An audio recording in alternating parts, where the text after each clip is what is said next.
আজকে একেবারে বেরিয়ে পড়েছি ভিডিও করতে। তা আমি এখন দাঁড়িয়ে আছি আমাদের নদীর বাঁধে। তো ভাগনাকে আসতে বলেছি।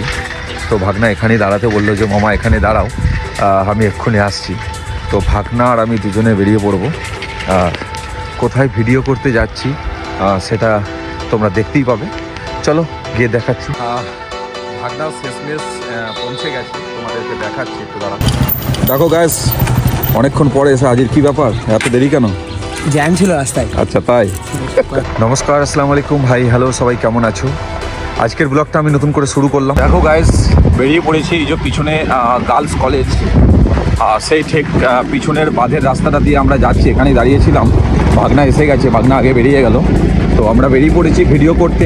আরামবাগবাসীরা সকলে চেনো এই রাস্তাটা যদিও। চলো দেখা যাক আর কি কি দেখাতে পারি তোমাদেরকে।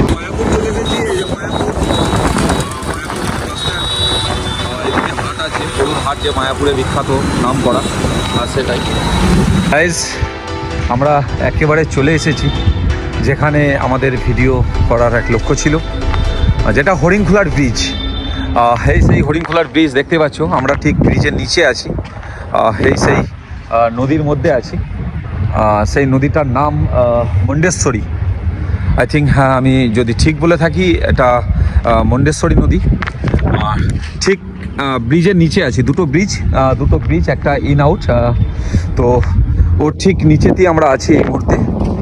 দেখা যাক আমরা ফ্লাই করব, কতটা ভালো করতে পারি সেটা অবশ্যই কমেন্ট করে বলবে। আর বাকিটা আমরা দেখাচ্ছি। আমরা রেডি করছি, সেটআপ রেডি করছি। দেখা যাক। এই DJI মিনি 5 Pro আমরা এটাকে রেডি করব। তারপর দেখাচ্ছি কি করতে।